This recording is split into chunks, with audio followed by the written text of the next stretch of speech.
Et on est live, mesdames et messieurs et personnes non binaires. Et ça commence bien, on est live, mais je crois qu'on a perdu Hermès. Hermès, tu es toujours là? Oui, je suis toujours là. C'est Ah, de mon côté que ça bug. oui, ta caméra. Attendez, on va voir si ça recharge. Voilà, c'est rechargé.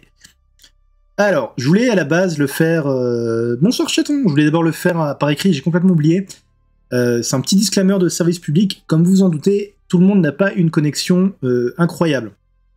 Par là, je veux dire que tout simplement, il est possible que les invités, voire même moi, on ait des soucis de connexion.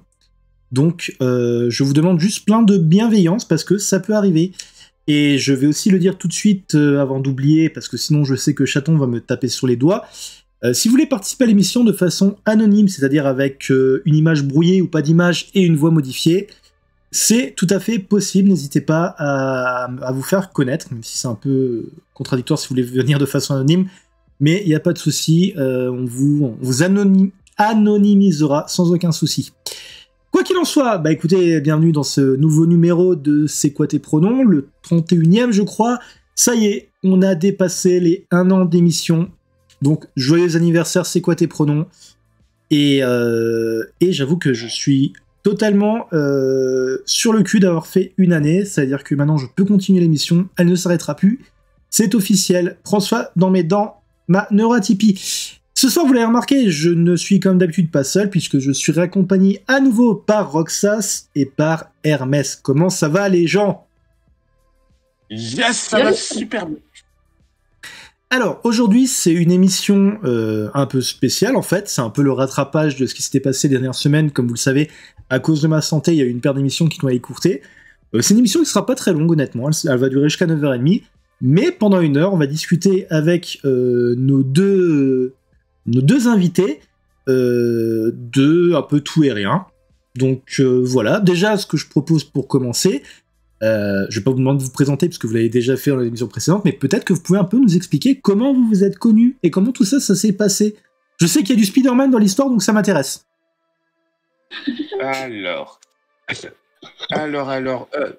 Hermès, tu lui dis ou pas, ou moi je lui dis? Vas-y. Alors, je t'avoue que j'ai oublié le tout début de l'histoire, mais je crois que je t'avais envoyé un message sur Twitter. Je crois que C'est c'est comme ça. ça que ça a commencé. Ouais, je t'avais envoyé un message sur Twitter parce que je t'avais vu passer une fois dans ma TL et bon, comment te dire que mon cœur il a fait Doki Doki. Voilà. Oh, Comment? C'est mignon. Oui, ça m'arrive souvent que mon cœur il fasse Doki Doki de façon esthétique quand je vois des gens. Et il se trouve que cette fois, j'ai décidé de sauter le pas et je suis allé parler à la personne. Ce que je ne fais quasiment jamais. Hein, qu'on se le dise. Pas de souci, on a des témoins, tu ne le fais jamais, il n'y a pas de souci, on te croit. oui. Bah, je suis sûr, on peut trouver plus de personnes qui n'ont pas de DM de toi que de personnes qui ont des DM de toi.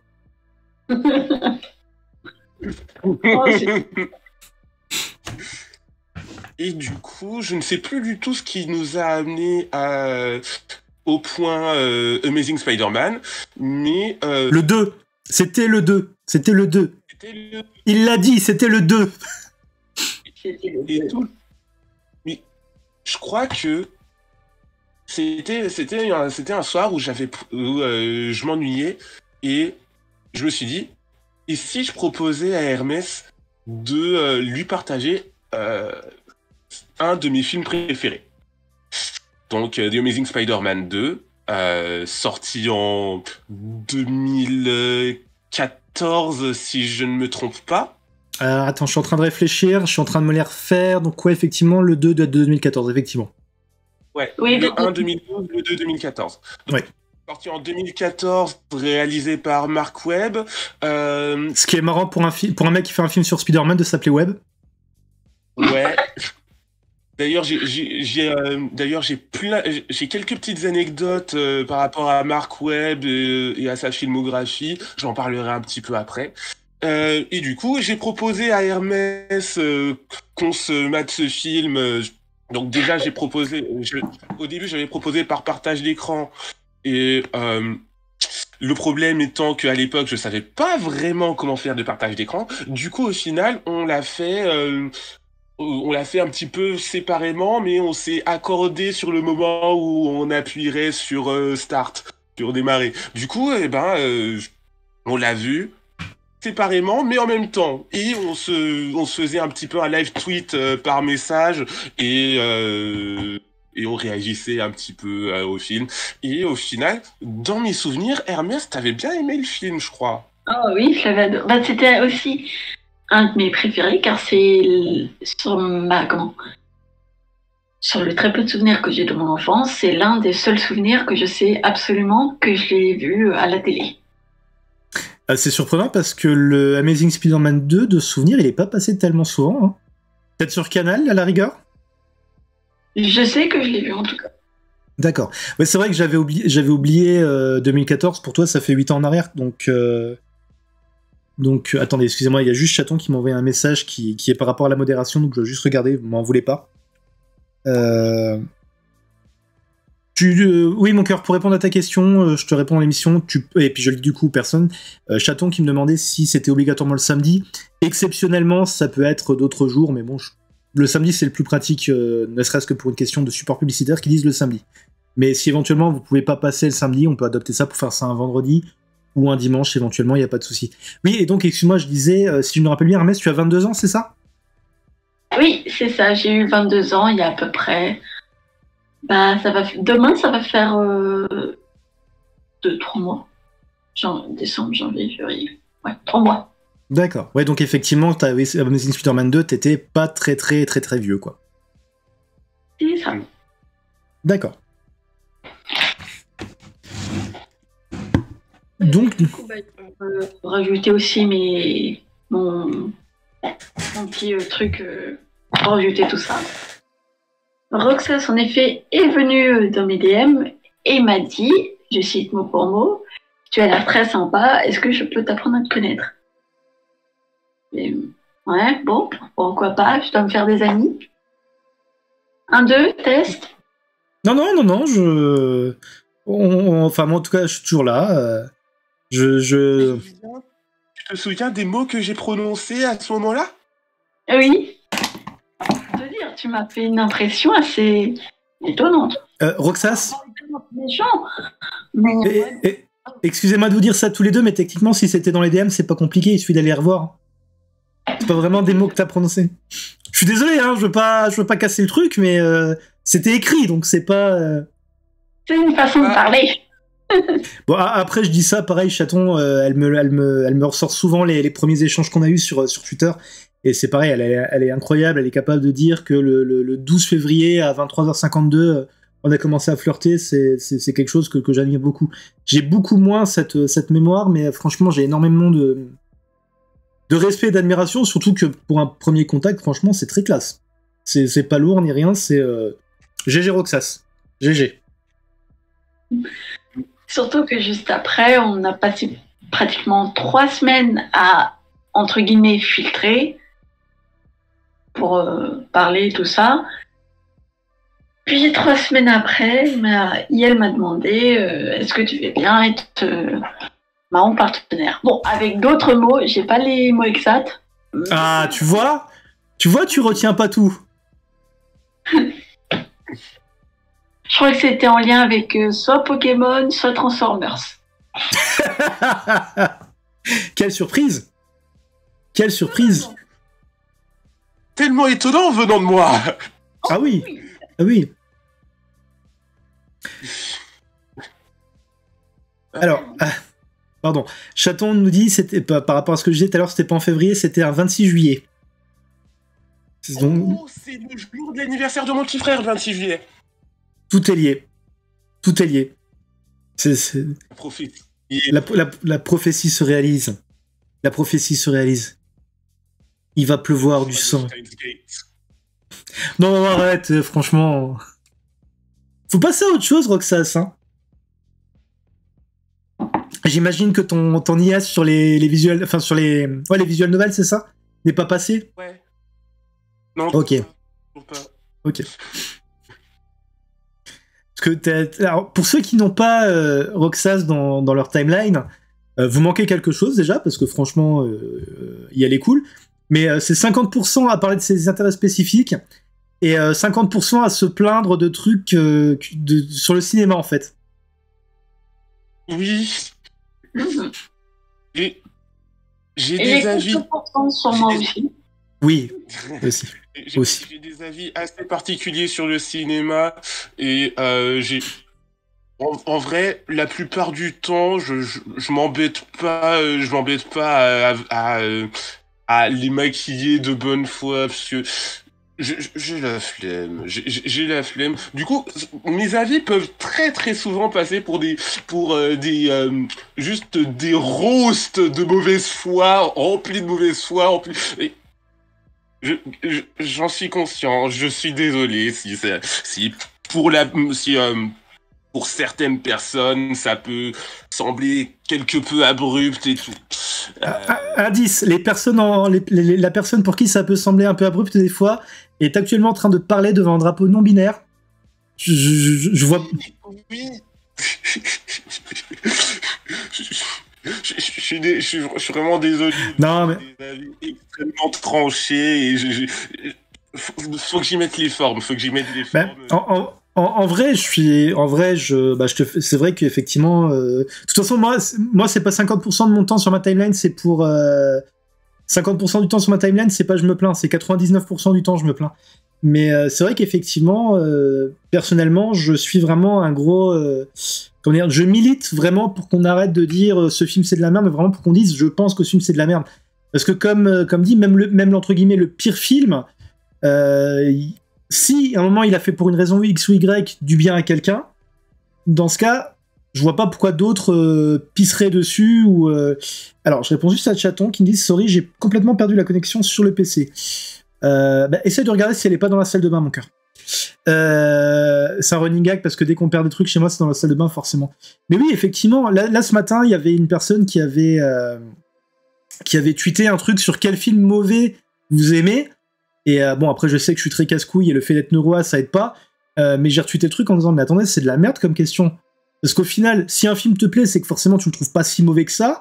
Et même si tu dis qu'il est mauvais, les 3/4 du temps, c'est juste pour, entre guillemets, te protéger des élitistes du cinéma qui font, oui, mais tu sais, tu peux être consciente qu'un film est mauvais, objectivement, il aimait quand même. C'est de la merde. C'est de la merde. Alors après, je sais que dire que c'est de l'art, c'est peut-être un peu poussé, même si techniquement, le cinéma est le 7e art. Mais au final, je sais pas ce que vous en pensez, vous pouvez me dire ce que vous en pensez dans le chat, et puis vous deux également, mais l'art, c'est censé être subjectif. Tu peux pas dire objectivement tel truc il est bien, quoi. Genre, tu prends un des groupes que je préfère, c'est Nirvana, niveau technique, c'était jamais ouf, pourtant les morceaux fonctionnent. We Will Rock You à la batterie, c'est peut-être le morceau le plus connu au monde, et c'est peut-être le morceau le plus simple. Donc je trouve qu'il y a vraiment un peu faudrait arrêter cette espèce d'élitisme culturel à 2 balles, de dire... oui, alors ça, c'est pas bien, mais je l'aime quand même, parce que, tu vois, non, si t'aimes bien un truc, c'est que forcément, tu le trouves bien, quoi. Après, je suis peut-être un peu relou, mais je pense que c'est ça, quoi. Oui, non, je suis totalement d'accord. Je suis totalement d'accord avec toi. Moi, mon kiff, c'est le néo-metal. Les trucs genre Korn, Limp Bizkit et tout. C'est une façon très pop, très grand public de faire du métal. Ouais.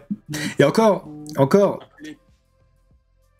Ouais, non, là t'as de la chance, t'as plein de trucs des néo-metal qui sont devenus entre guillemets des bases culturelles pour beaucoup de personnes. Mais je peux te dire, à l'époque, il y a donc 20 ans en arrière, parce que je suis vieille, le fait d'écouter du néo-metal, c'était pas gagné. Hein. Enfin, c'était pas. T'étais trop violent pour ceux qui écoutaient du rap, t'étais trop mainstream pour les métalleux. C'était vraiment une grosse galère à l'époque. Hein. Oui. Donc, effectivement... Est-ce que ce serait pas un bébé Yoda, Hermès? Si. Enfin, un gros goût, du coup. Oui, c'est... Ah, c'est mignon. T'as sorti le gros goût.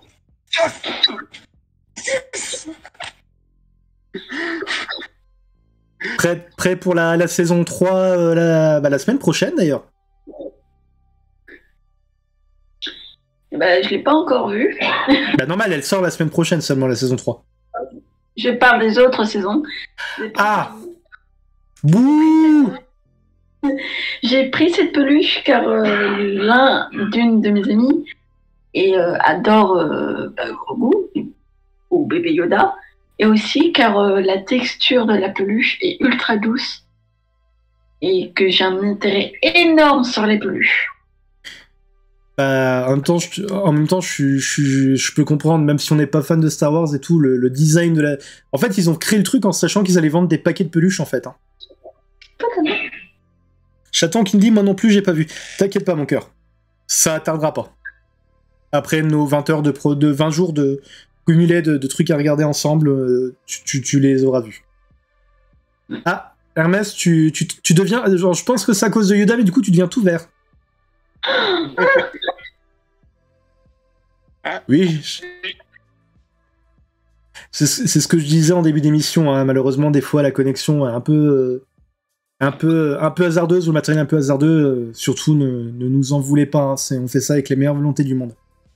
Et du coup, comment c'est aujourd'hui, au 21e siècle, je suis en train de chercher comment tourner ma question, comment ça fait d'être un jeune couple en 2022, un jeune couple LGBTQIA+, comment ça fait? Comment c'est concrètement? Ça gratte. Non, je rigole. Non, plus sérieusement, je pense que la version de moi de 2016-2017 serait incroyablement jalouse de moi actuellement. C'est concept quand même. Ouais. Non, ce que je veux dire, c'est que là, je suis à un point de ma vie où j'aurais pas pu rêver mieux. J'ai une personne, j'ai une personne que j'aime de tout mon cœur et qui m'aime de tout mon cœur, et c'est, autant te dire, la première personne qui m'a fait me sentir aimé, tu vois. Oh. Et c'est la première personne qui m'a fait me sentir aimé en sachant la personne que je suis, avec mon identité et tout, et qui m'a accompagné dans toutes mes recherches de moi. D'accord. Je pense que j'aurais jamais pu rêver mieux. Alors, c'est marrant, mais c'est un peu exactement le même truc que je ressens avec Chaton, en fait. C'est vraiment super cool et super... comment dire, pas apaisant, mais il y a un côté très wholesome, en fait, d'être avec quelqu'un où tu sais que si t'arrives de merder, ou si t'arrives une casserole à cause de ton état de santé, par exemple, la personne en face va pas te descendre par rapport à ça, quoi. Exactement. Eh bien, de mon côté, je vais reprendre les mots de Octas. Si les versions passées de moi, je crois que j'avais déjà fait un peu dessus en plus. Si les versions passées de moi me voyaient avec Roxas, déjà il y aurait un mode on les aime. Oh, qu'est-ce qu'on fait toujours en vie? Et 3, oh, donc on nous aime pour tous nos bagages et nos traumas juste derrière. Je pense que les 3 versions seraient en mode cacophonique de pleurs. J'aurais même pas le temps de m'expliquer pourquoi.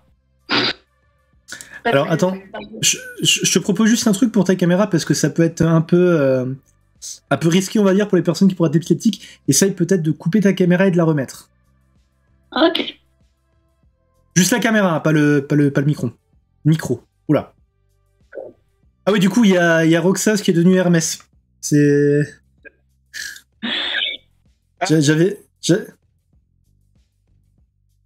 À partir de maintenant, tu es Hermès, hein, faut... faut assumer. Non, pour le petit côté technique, les amis, comme vous l'avez peut-être remarqué, c'est parce qu'on utilise Discord et j'avais pas prévu que s'il y avait une coupure de caméra pendant quelques instants, voilà.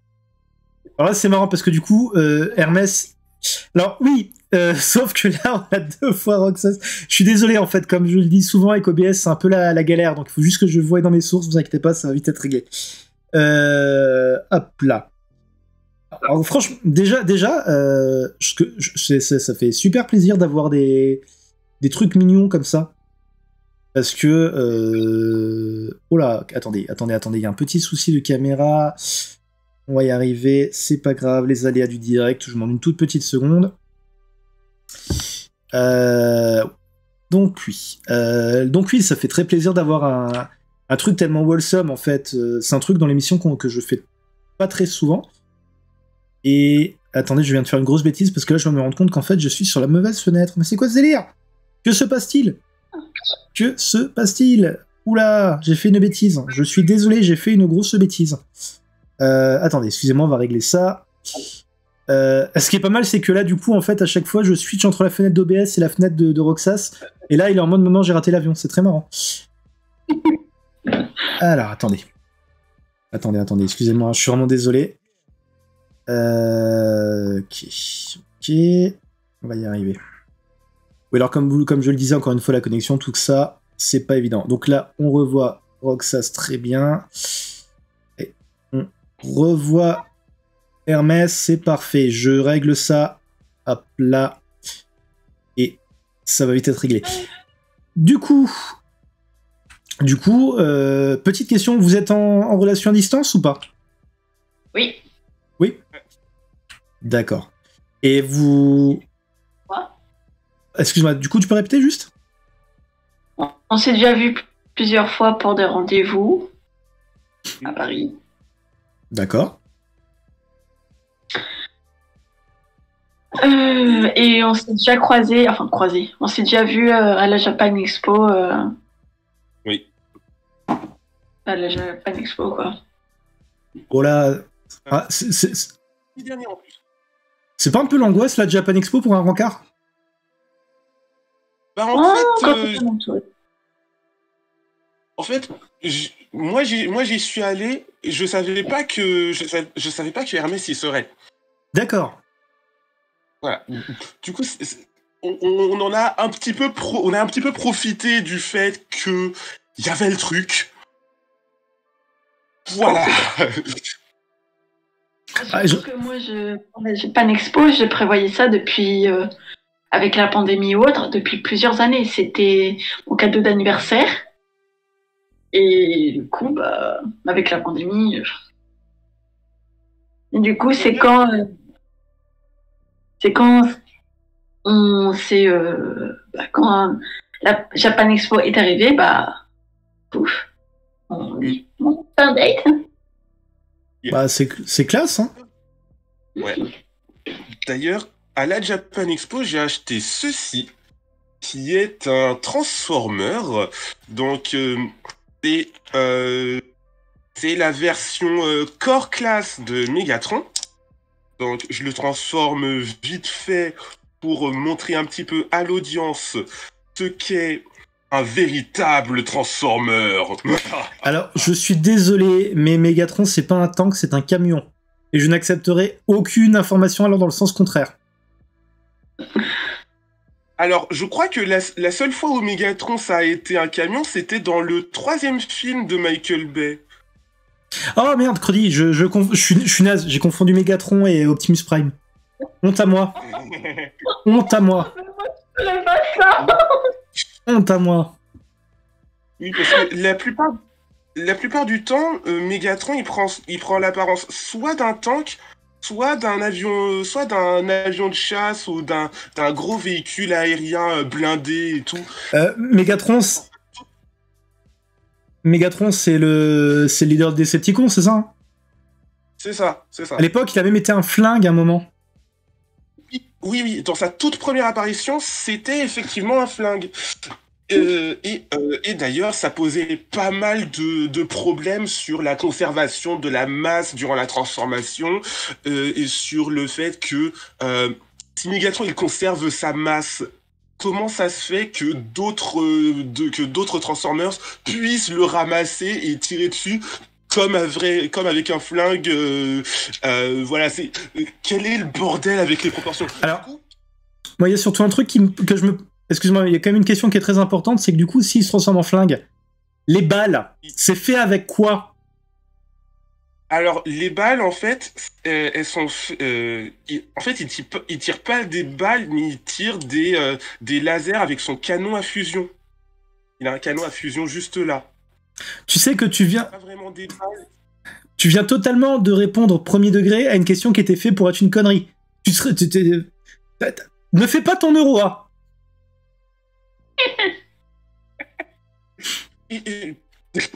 Et du coup, pour en revenir à la Japan Expo, c'est là que j'ai acheté ça et j'ai laissé Hermès jouer avec. C'est classe. J'imagine la scène. Salut, tu veux jouer avec mon Transformer? Non, c'est qu'en fait, on l'avait ouvert au même moment. Et du coup, j'ai voulu jouer avec en le mettant normal, quoi. Ouais. De toute façon, les jouets Transformers, t'as beau avoir que t'es 15, 20, 40 ou 50 ans, c'est le truc, dès que t'en as un, tu peux pas t'amuser de jouer avec, en fait. Tu peux pas. C'est pas possible. J'ai toute une collection de Transformers. Je joue constamment avec. L'enfant en moi est ravi. D'accord? À l'époque, pour les vieux, comme moi, c'était à peu près la même chose, mais c'était avec les jouets chevaliers du Zodiaque, en fait.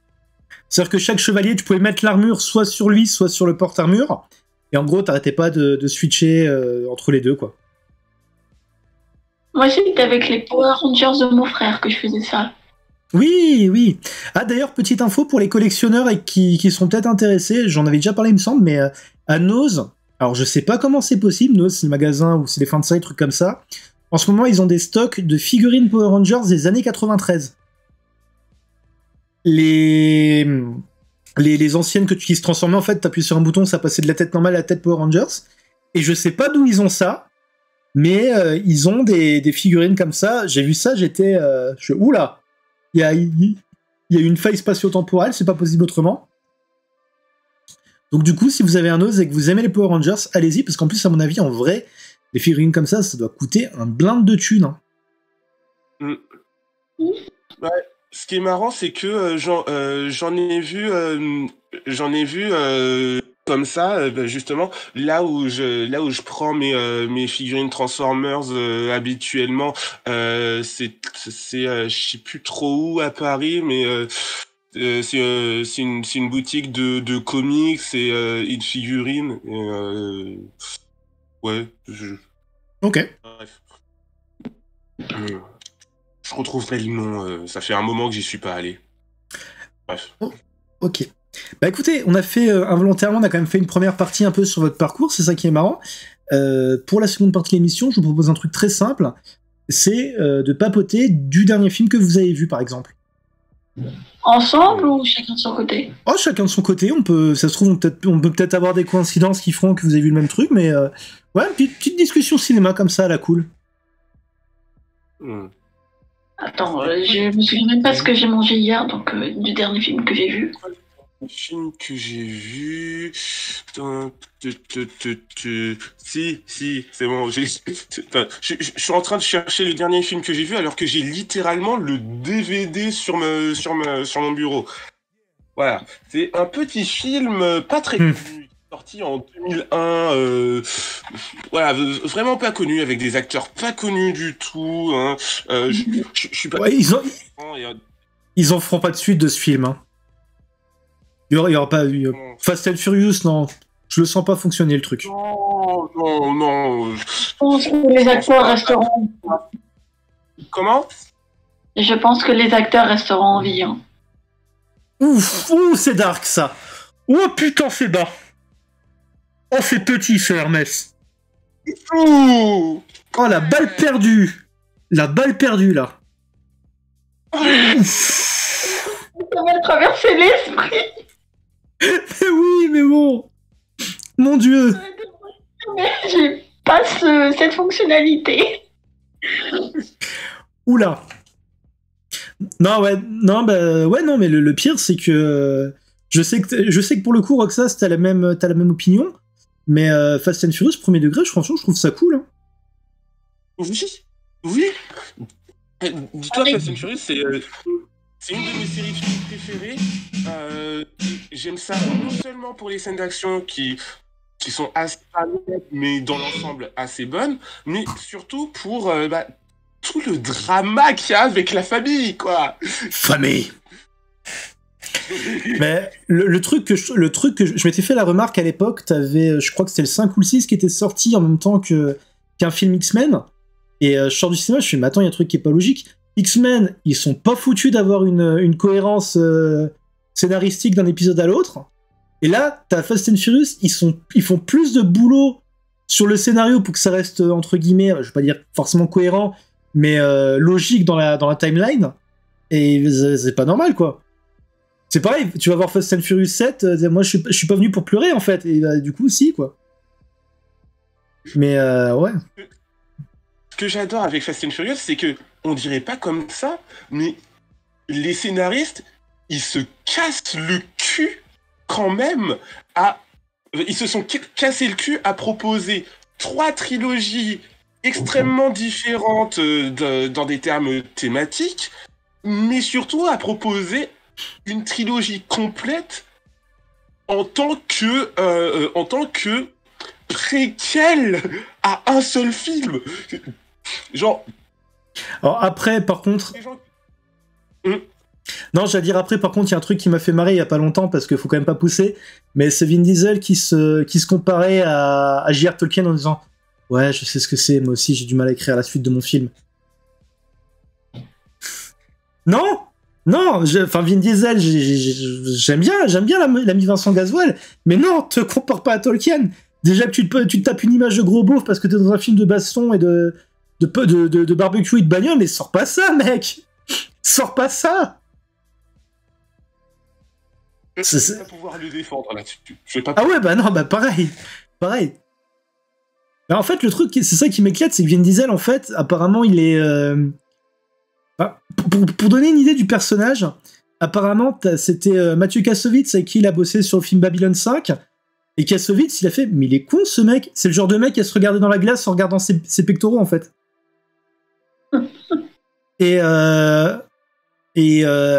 Enfin...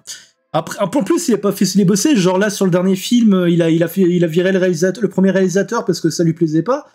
Mais ouais, en fait, c'est ça. Vin Diesel, j'ai l'impression que c'est une impression et j'ai l'impression qu'il est un peu con en fait. J'adore les Fast and Furious. Je dirais jamais que c'est des mauvais films parce que justement, c'est des films qui ont entre guillemets grandi avec moi puisque je les ai quasiment tous vus au cinéma, peut-être à l'exception d'un ou deux.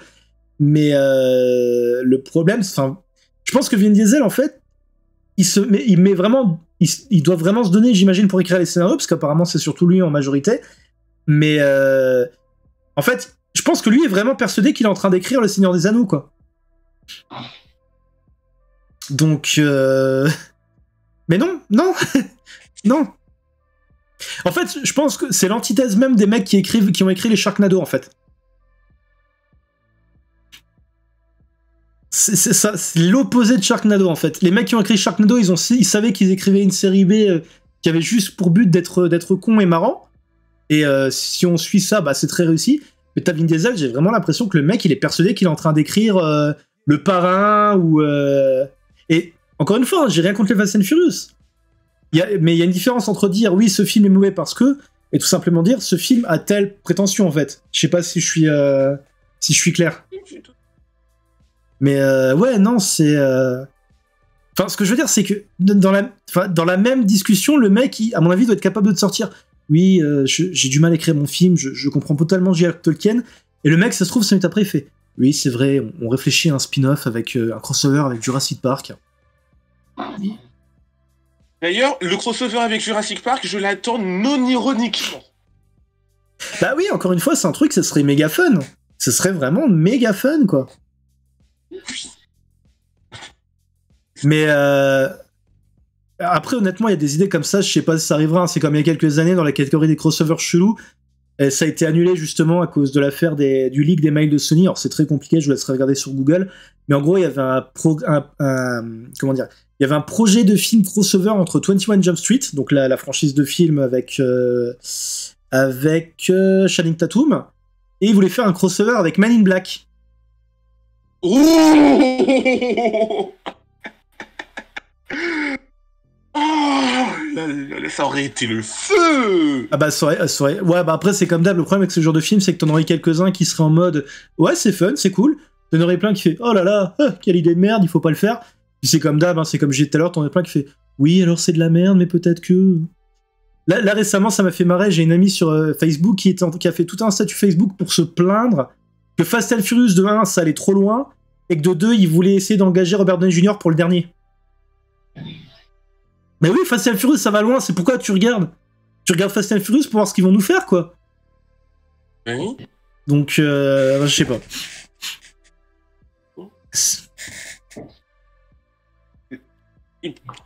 Et encore, moi, ce que je dis, c'est que Fast and Furious, actuellement, par rapport à l'état où en était la franchise en 2002-2003... Ouais, grosso modo après le deuxième film. Ils en sont au même point que Power Rangers, là où ils en étaient en 1999 par rapport à où ils en étaient en 93. Alors, je lis juste le commentaire. Il y a Chaton qui dit en même temps, c'est des voitures, il vaut mieux que ça aille quelque part, même si c'est pas loin. Bien vu. Et ensuite, est-ce que tu peux peut-être reformuler ta phrase, Roxas, parce que j'avoue que tu m'as un peu perdu. Ce que je veux dire, c'est que là, on en est où dans Fast and Furious? On en est où dans Fast and Furious? On en est dans un monde avec des technologies absolument incroyables, du genre l'œil de Dieu, tous les trucs de Cypher qui contrôlent ouais. les barrières de voitures, des voitures qu'on envoie dans l'espace, des aimants géants et tout. Et tout ça... Et voilà. Tout ça, c'est des trucs complètement novateurs pour la franchise.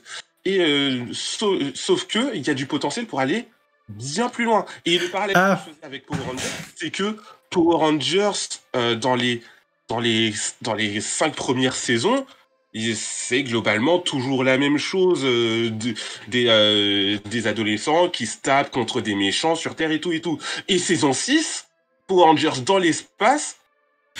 Ouais. Ils partent dans l'espace et ça révolutionne complètement l'univers. Donc ce que t'es en train de dire, en gros, c'est que là, avec ce qu'on a dans Fast and Furious, justement, partir dans un truc encore plus what the fuck, ça serait totalement légitime, quoi. Ouais, ça serait totalement légitime et ça permettrait d'explorer énormément de choses dans l'univers Fast and Furious. Voilà, parce que les nostalgiques de l'époque où ça parlait de courses de voitures, bah oui, à un moment ça parlait de courses de voitures. Sauf que si vous avez bien regardé les films, c'est pas le propos principal. Ah bah oui, clairement.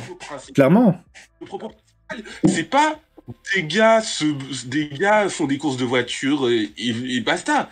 C'est des gars apprennent à se faire confiance sur un fond de course de voiture de gros cambriolage. Après, le premier Fast and Furious, c'est clairement une espèce de remake déguisé de Point Break, en fait. Hein. Le flic en infiltration qui se lie d'amitié avec un criminel charismatique, c'est totalement Point Break, quoi. C'est pas novateur du tout. Par contre, ce qui me fait marrer, c'est qu'effectivement, ouais, comme tu disais, quand tu regardes les... Je sais pas si tu es tombé sur ce même, à chaque fois, moi, il me fait mourir de rire, c'est... T'as une photo des camions qui braquent dans le premier film, donc effectivement, dans le premier film, c'est une histoire de braquage, et genre, ils braquent des camions avec des lecteurs DVD. Oui. Ok. Ok, c'est là que tu vois le truc... Et ouais, non, effectivement, c'est vrai que... Fast and Furious, pour moi, c'est un peu un exemple de la franchise qui a trouvé le truc pour réussir, parce qu'à la base, tu regardes Fast and Furious, le premier, même indépendamment du fait d'aimer ou pas, tu dis, mais c'est pas un film qui va faire 10 suites, quoi. Donc rien que le fait d'avoir réussi de partir d'un film qui est comme ça, et d'avoir tiré un truc qui a permis de faire une franchise qui dure sur... attends, du coup, ça fait 22 ans, il y a une série de films principale, il y a un spin-off, il y a une série animée, il y a un jeu vidéo qui est une grosse daube, mais au niveau de la réussite, même si t'es pas fan du style de film, je trouve que c'est un cas d'école, en fait, Fast and Furious. C'est vraiment comment faire une franchise qui réussit. Tu prends d'autres franchises qui ont duré super longtemps, par exemple, je suis un grand fan des James Bond, mais quand tu regardes les James Bond, de base, t'avais déjà le matériau qui va te permettre de durer 30 ans, quoi. Mais là, pour Fast and Furious, durer 20 ans sur une licence comme ça, on peut aimer ou pas, on peut vanner Vin Diesel ou pas, mais c'est quand même vachement impressionnant, quoi. Surtout que t'as vraiment cet espace de truc qui est en anglais on dit driven by the fans, mais en VF c'est entre guillemets, on va dire que c'est un truc pour les fans, et le fait que ça ait duré comme ça, c'est impressionnant, quoi. Et bon, après je passerai outre aussi sur le fait qu'à cause de Paul Walker ils ont réussi à nous faire chialer plus d'une fois dans la série, mais ouais, effectivement c'est très impressionnant, quoi. Oui. Et toi, Hermès, du coup, c'est quoi le dernier film que t'as regardé, si tu t'en souviens? Eh ben, ça a été le premier Percy Jackson. Ah, quelle surprise! Quelle surprise! Oui, Tu te prépares pour la série? oui, je me prépare pour la série, j'ai vraiment hâte. Et pour une fois, on va avoir une bonne adaptation. Alléluia! Ça me fait marrer d'en parler parce que justement, en ce moment, on en parle aussi dans mon autre podcast qui est le jeudi, qui est sur le catch. Parce que dans Percy Jackson, justement, le rôle d'Arès est tenu par un catcheur. Du coup, je va falloir que je m'y mette la franchise parce que ça fait quoi? Ça fait quasiment des semaines que j'en parle. Enfin, plutôt que mes invités en parlent. Et j'ai toujours pas regardé cette franchise, en fait. Pour moi, l'acteur qui joue Percy Jackson, c'est le mec qui jouait D'Artagnan dans le film Les Trois Mousquetaires de Paul W.S. Anderson, qui existe. Donc du coup, je suis complètement passé à côté de la franchise, quoi. Alors, fun fact. Du coup, je parlais pour Percy Jackson. Pour l'anecdote, l'une des scènes avec Médusa où Percy a son... Je crois que c'est un Nokia, je crois, ou quelque chose comme ça. Son téléphone où il regarde le reflet. Cette scène est utilisée, montrée dans l'un de mes anciens manuels de français. Oh. Quand j'avais vu ça, j'ai dit, mais attends, on en avait parlé avec mon professeur, je suis mais tu sais, dans le livre, je me souviens de l'avoir lu une fois, très brièvement. Je suis mais ce passage n'est pas. Enfin, c'est pas comme ça que ça se passe. Je suis mais si, ils ont. Je sais pas comment on peut dire ça, mais ça se voyait brosser dans le sens du poil la personne qui avait fait le film, quoi. Je suis non. C'est pas du tout comme ça. Tu sais, après, concrètement, c'est peut-être simplement la personne qui a fait le manuel qui s'est dit bon, on va chercher un exemple qui puisse parler aux jeunes, allez hop, on prend Percy Jackson, quoi. Oui. C'est ça. C'est surtout que ça parlait de la mythologie, c'était une section spéciale mythologie. Du coup, le film était sorti, avait fait un gros carton pour l'époque, tiré d'un livre créé par l'un des scénaristes d'Harry Potter. Bah du coup, boum, on va prendre ça. Donc c'est normal qu'ils ont pris ça. Il y avait à l'époque, il y avait aussi, ça va, Roxas? Bah, je viens de chercher le casting du coup de la série Percy Jackson, histoire de voir qui allait incarner Arès. Ah, tu savais pas? Adam Edge Copeland. Oui. Et je lui ai mis pour tomber. J'ai RT plein toutes les infos par rapport à ça. Je les ai pas vus. On est en train de perdre Roxas. Rip. Roxas in peace. Après, j'ai envie de dire maintenant, avec les informations qu'on a maintenant, vaut mieux avoir du Percy Jackson dans son manuel que du Harry Potter. Hein. Oui, c'est vrai. Oui. Bah, j'en avais du Harry Potter dans mes manuels. Oh, bah, ça surprend pas, encore une fois, hein, c'est... La réaction que ça a eu, c'est la même réaction que j'ai eue quand j'ai vu que c'était qui a interprété Héphaïstos parce que j'aime cet acteur. Et quand que j'ai su après qu'il était lui-même Andy, par rapport à son AVC et tout ça, c'est une représentation Andy parfaite. Sans parler, parfaite. Mon Dieu, merci. Ah, c'est Timothy Hutchinson, c'est ça Oui, je crois que oui. Non. Bah, si vous aimez cet acteur, franchement, regardez Psych, la série Psych, il joue dedans et justement, ils ont aussi intégré son AVC dans un des... En fait, la série a fait 8 saisons et il y a 3 films maintenant. Et dans le second film, en fait, c'est le sujet central, c'est son AVC, mais c'est très marrant. Hein. C'est une comédie policière et c'est vraiment à pleurer de rire. Et d'ailleurs, c'est marrant parce que c'est un lien avec le catch, puisque dedans, il y a un catcheur. Enfin, maintenant, c'est un acteur, mais John Cena est apparu plusieurs fois dans la série. Et ouais, regardez Psych, c'est vraiment la série feel good que je conseille à tout le monde. Et pour ceux qui se demandent si son visage vous dit quelque chose, il a déjà joué dans Lucifer, Oui. de la série Netflix, dans Supernatural, et dans la parodie de Supernatural, jouant à chaque fois des êtres célestes ou des personnes Il joue. par des... Et là, depuis quelques années, il joue dans la série This Is Us. En gros, c'est un acteur, si vous regardez les séries habituellement, il y a de fortes chances que vous l'ayez... Excusez-moi, il y avait le chat qui faisait du bruit. Il y a de fortes chances que vous l'ayez vu plusieurs fois. C'est vraiment un acteur qui est sympa. Et ce que j'aime beaucoup avec lui, c'est qu'il est très polyvalent, en fait. Il est capable autant de jouer les rôles sérieux et dramatiques que les rôles comiques. Ouais.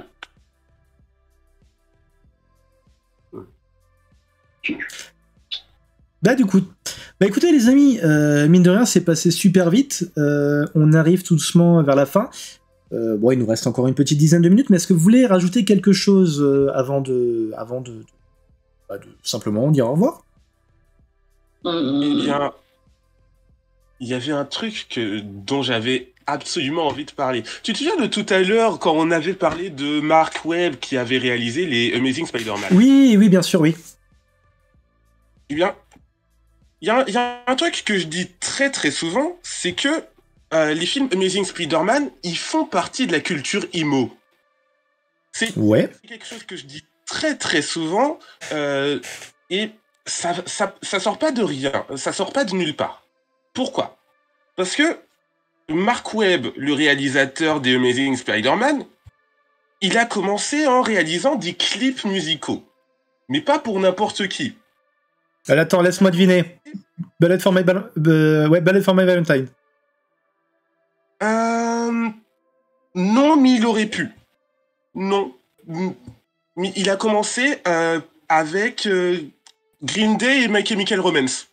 Oui, en plus, je pensais pas Blade for My Valentine, je pensais Chemical Romance, effectivement. Ouais, mais tu sais, ça arrive souvent, ça, de commencer sa carrière dans des clips. Hein. Ouais. Mais il a fait des vidéos, il a fait des clips pour Green Day, pour MCR, pour Evanescence, pour Good Charlotte. Oui, bon, ok, d'accord. Avril. Ok, là, d'accord. Oui, ok. Le mec, il a fait... Vous écoutez quoi dans les années 2000? Ok, je prends. Oui, c'est ça. Et ce que j'avais envie de dire en plus par rapport à Amazing Spider-Man, c'est que dans le 2, il y a un groupe de rock emo qui s'appelle Tonight Alive, et c'est un groupe australien, et ils ont fait une chanson pour le film. La chanson, elle est incroyable, et ça s'appelle The Edge. Et voilà. Ok. C'est ça que je les ai connus, du coup, Tonight Alive, et c'est un de mes groupes préférés. Voilà. Ok. Bah, d'ailleurs, qu'il a rajouté un petit truc sur Spider-Man, ce qui est très cool, c'est que... Enfin, je pense pas que ce soit voulu, mais je trouve que le Peter Parker d'Amazing Spider-Man est très typé Neuroa, quand même. Hein. Oh oui. Et d'ailleurs, en parlant du Spider-Man, en ce moment, je suis en train de jouer au jeu Marvel Midnight Suns. J'arrête pas de parler de ça sur ma timeline. Et ce que j'aime bien, c'est que, bah, déjà, le Spider-Man dedans est doublé par Donald Renew. Donald Renew, qui est la voix de Spider-Man de la musique Spider-Man.